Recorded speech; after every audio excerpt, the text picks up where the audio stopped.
Kementerian Kesihatan dengan duka citanya hari ini maklumkan mengenai 2 kes yang disahkan COVID-19 telah kembali ke rahmatullah.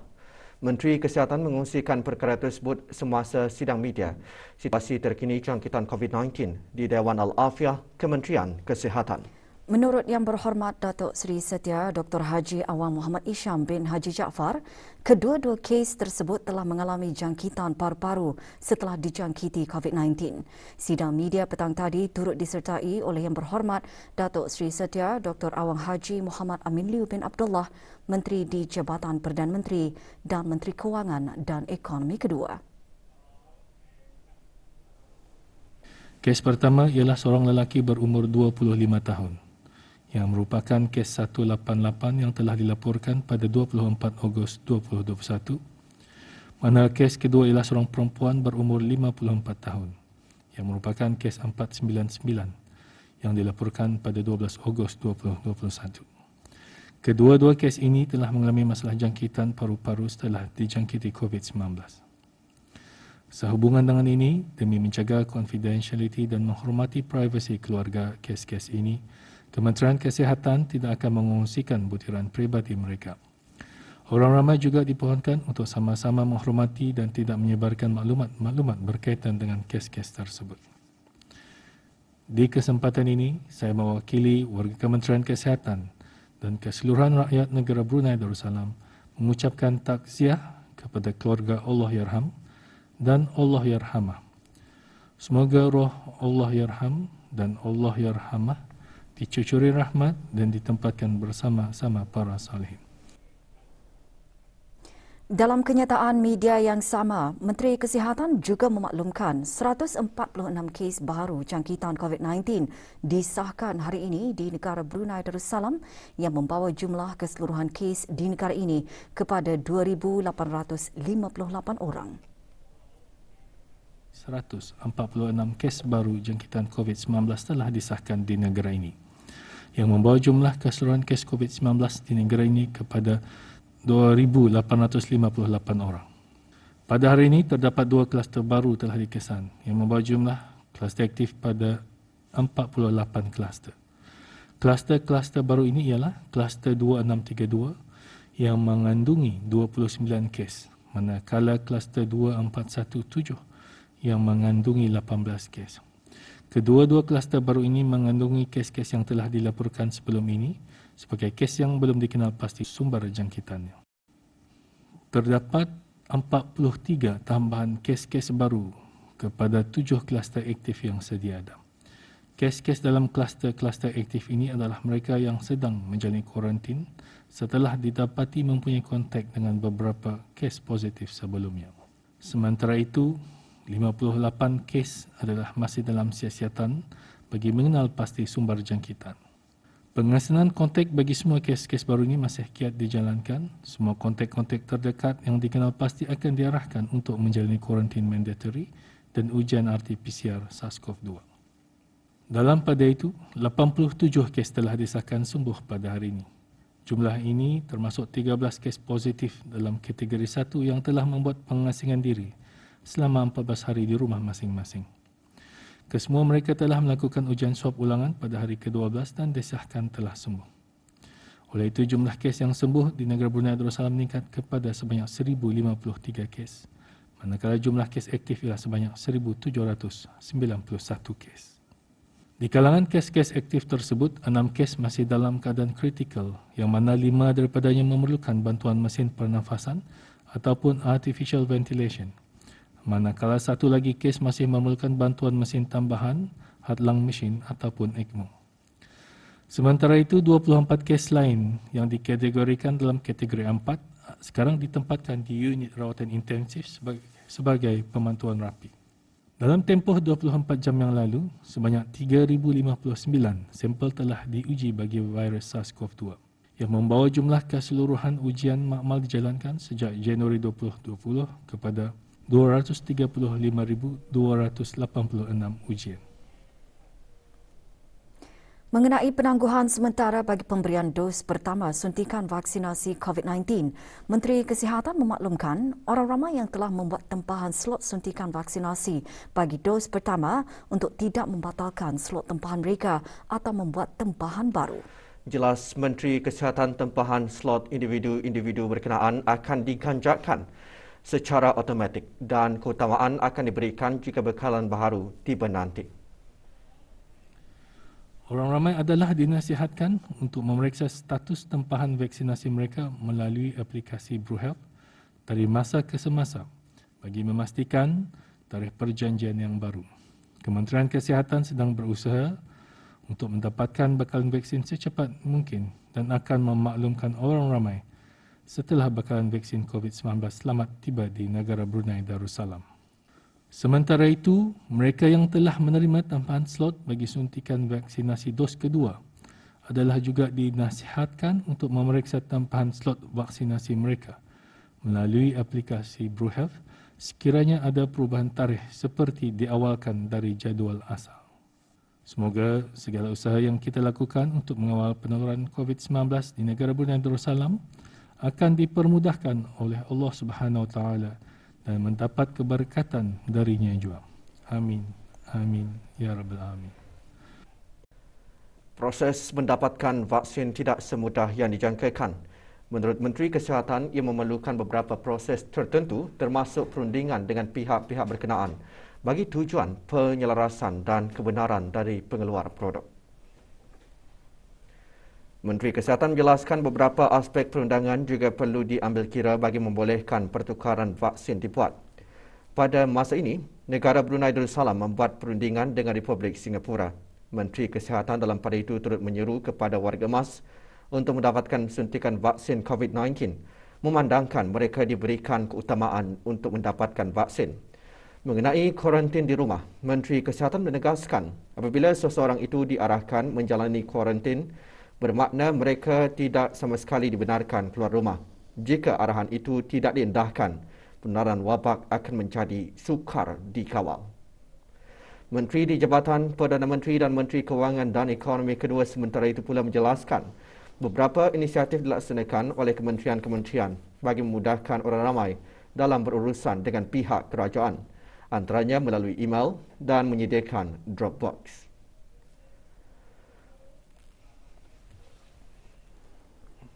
Beberapa sumbangan cek bagi tabung COVID-19 Relief Fund 2021 diterima oleh Kementerian Kesihatan hari ini. Sumbangan RM100,000 adalah dari Butra Heidelberg Cement Sendirian Berhad. Guan Hock Lee juga menyumbangkan sejumlah RM100,000, cek RM10,000 daripada Archipelago Logistik Sendirian Berhad.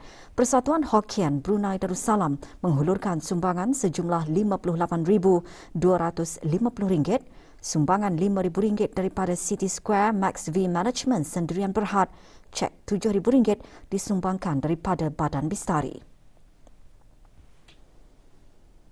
VSL Sistem Sendirian Berhad sementara itu menyumbangkan RM5,000.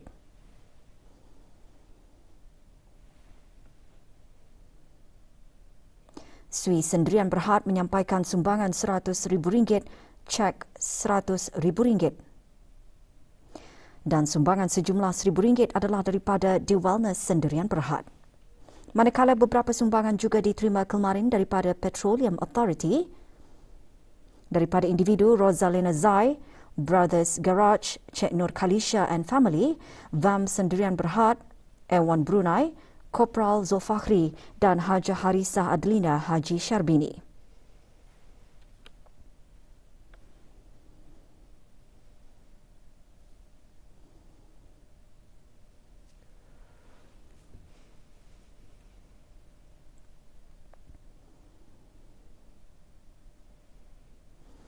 Dalam pada itu, orang ramai yang ingin membuat sebarang sumbangan boleh berhubung terus dengan MOH Emergency Operation Centre MOH EOC melalui talian 7295712 semasa waktu bekerja sahaja.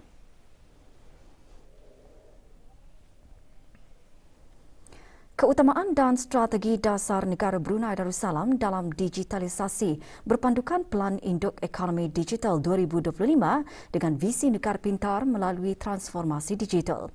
Menurut Menteri Pengangkutan dan Infokomunikasi, inovasi juga ditekankan dengan pembentukan Majlis Penyelidikan dan Kemajuan Teknologi dan Sains (CREATES) tahun ini.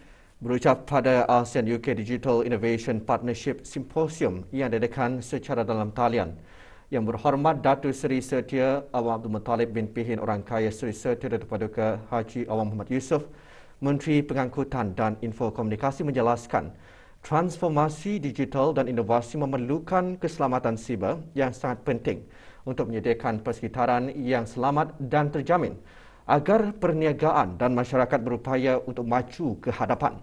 Di samping itu, teknologi digital juga penting dalam usaha untuk menuju ketahanan, pemulihan dan kemampanan daripada kesan impak COVID-19. Hence, there is a need to set priorities, amongst others, in the upgrading of infrastructure, improving access, promoting digital technologies adoption, and enhancing human capital development. Such priorities and undertakings are necessary to ensure our readiness and preparedness for digital transformation and innovation. Simposium diteruskan dengan pelancaran ASEAN UK Digital Innovation Partnership dan merupakan satu wadah bagi pemimpin dari sektor kerajaan dan swasta dalam sektor digital dan bukan digital serantau untuk berkongsi amalan terbaik mengenai digital dan teknologi termasuk digitalisasi dalam perkhidmatan awam. Simposium juga dihadiri oleh ahli Majlis Mesyuarat Negara.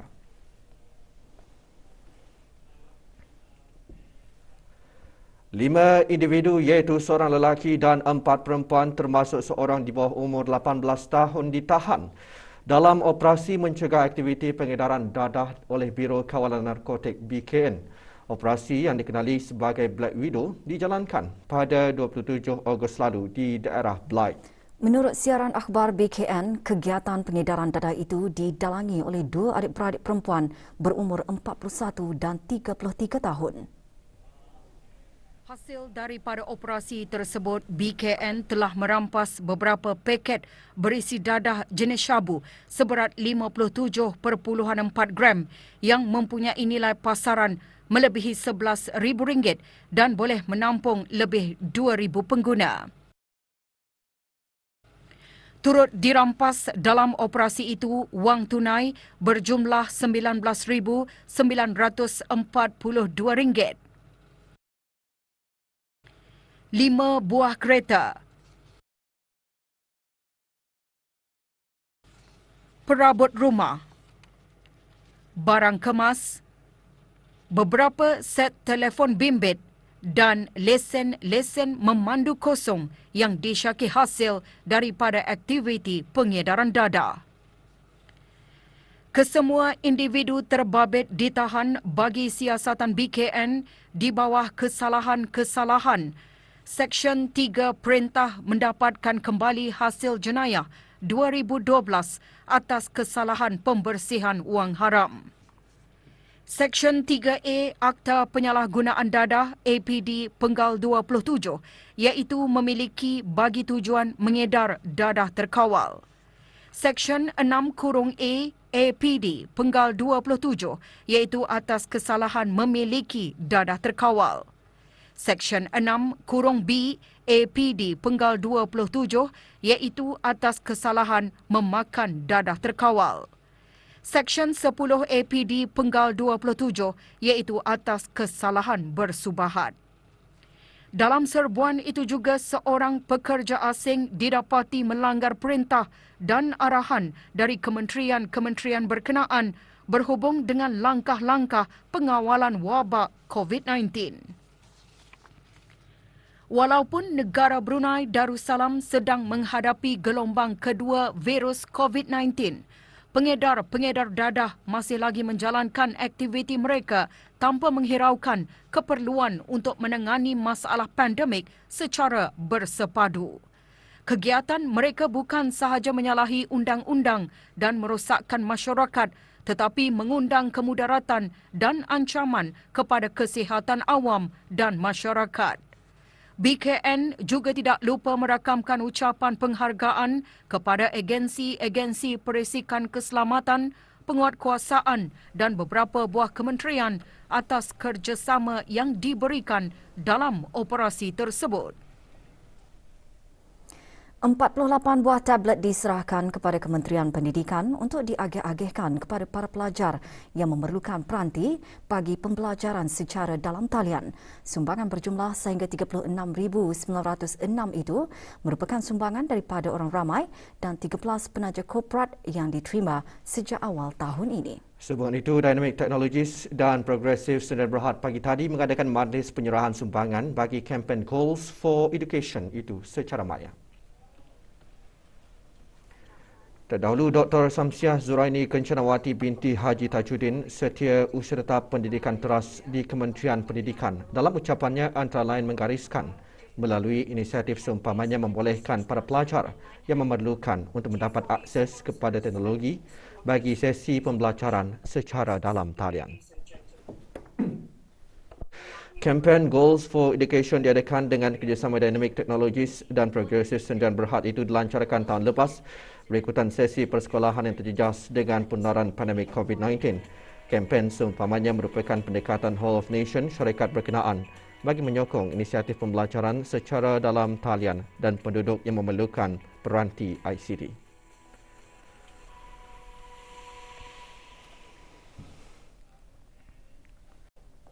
Setakat ini, hampir 40,000 orang yang sedang menjalani perintah kuarantin dan pengasingan diri di rumah masing-masing berikutan penularan wabak COVID-19 di negara ini telah menerima pek-pek makanan. Bantuan tersebut bertujuan meringankan beban mereka yang tidak dibenarkan keluar rumah kerana sedang menjalani perintah kuarantin. Pek-pek makanan itu termasuk makanan asasi seperti beras, gula, minyak makan dan makanan dalam tin. Sehubungan itu, beberapa pusat pengagihan catuan makanan ditubuhkan di 3 buah daerah. Di daerah Brunei dan Muara, pusat-pusat pengagihan ditempatkan di Pusat Belia Bandar Seri Begawan dan Kompleks Sukan Sungai Kebun. Pusat pengagihan di daerah Belait ditempatkan di Kompleks Sukan Mumong dan Dewan Bandaran Kuala Belait. Manakala di daerah Tutong pula, pusat pengagihan ditempatkan di Kompleks Sukan Tutong. Dan bagi daerah Temburong, pengagihan makanan catuan dikendalikan di Pusat Belia Bandar Seri Begawan.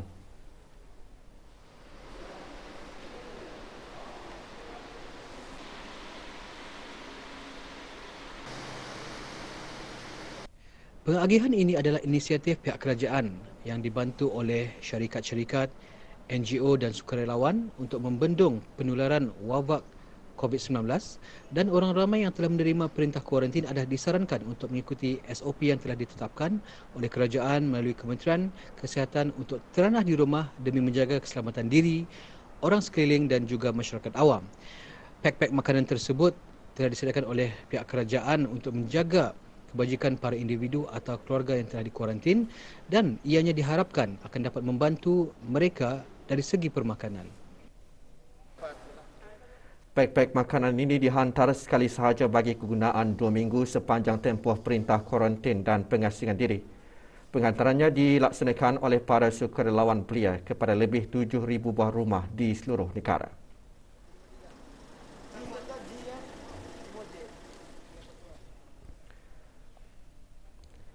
Sejak pandemik COVID-19 dilaporkan pada 7 Ogos lalu, semua sekolah, institusi pengajian, kelas-kelas tuition, muzik dan keperluan khas ditutup dan sistem pembelajaran secara dalam talian dimulakan. Nadi Quranic Learning Center dan An-Nagham Enterprise yang mengajar kelas Al-Quran juga tidak terkecuali.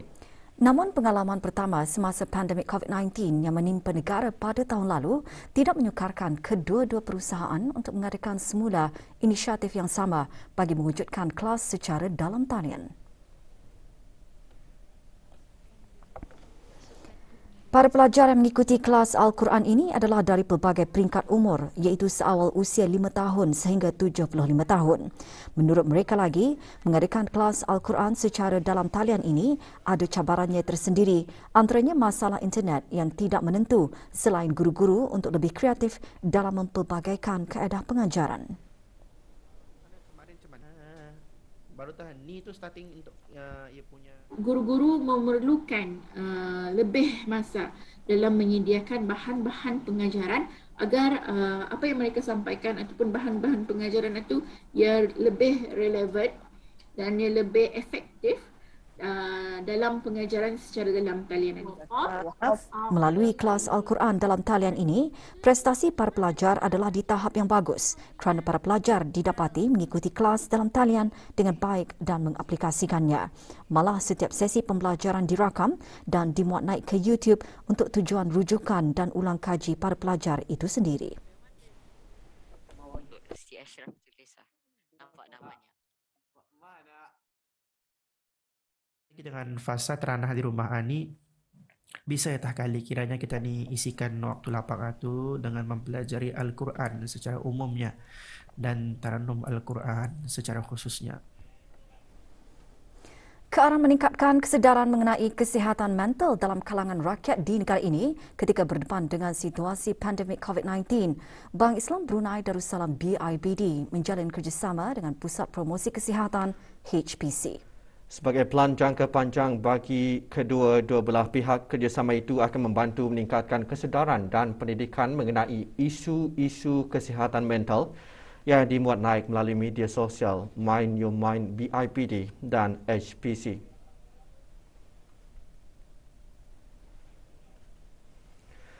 Dengan kemunculan semula COVID-19 di negara ini yang mengakibatkan impak besar, banyak perubahan besar perlu dilakukan dalam menghentikan penularan wabak. Perubahan dan ketidaktentuan tersebut boleh mengakibatkan tekanan, cemas, takut dan kurang motivasi kepada ramai orang. Sehubungan itu, Kementerian Kesihatan menekankan dan mengingatkan orang ramai supaya tidak ragu-ragu untuk meminta bantuan profesional jika sesiapa merasa tertekan dengan situasi pada ketika ini. Mereka boleh menghubungi talian harapan 145 bagi mendapatkan bantuan setiap hari dari pukul 8 pagi hingga 11 malam. Sebuah bangunan di daerah Blight terlibat dalam kebakaran awal pagi tadi. Pasukan bomba dan penyelamat menerima panggilan mengenai kebakaran yang berlaku di bangunan CIC Environmental Services Sendirian Berhad, Los Tanjung, Kuala Blight itu kira-kira pukul 1.24 pagi. Kebakaran di bangunan ini melibatkan bahan berbahaya kelas 3 yang tidak lagi digunakan bagi tujuan persekitaran semula serta perawatan sisa buangan minyak. Operasi memadam kebakaran mengambil masa 5 jam 30 minit dan mencederakan seorang lelaki warga tempatan di bahagian muka dan tangan. 44 orang termasuk pegawai dan anggota bomba dan penyelamat cawangan Operasi B bersama beberapa buah agensi lain sama-sama menangani operasi mengawal kebakaran. Antara agensi yang terlibat ialah Jabatan Bomba dan Penyelamat Cawangan Operasi B Daerah Blight, Pasukan Polis Daerah Blight, Paramedik EMAS Kuala Blight dan Bomba Shell Sendirian Berhad. Pengusaha syarikat pembeli besi-besi buruk dan terpakai ditekankan untuk tidak berurus niaga secara sembarangan dengan individu-individu yang mencurigakan, terutama sekali pembelian barangan besi atau tembaga yang tidak pasti asalnya kerana ianya berkemungkinan diperoleh daripada kegiatan jenayah seperti curi. Ia ditekankan berikutan pasukan polis Diraja Brunei menangkap 2 individu warga asing dalam kejadian curi kabel telekomunikasi kepunyaan syarikat UNN yang berlaku beberapa hari lalu di daerah Tempurung. Pasukan polis Diraja Brunei juga telah mendapati segelintir syarikat pengusaha besi-besi terpakai di negara ini dipercayai terlibat dalam menjalankan kegiatan menerima atau menyimpan barang hasil daripada kegiatan-kegiatan pecah rumah, rosak barang dan curi wayar kabel.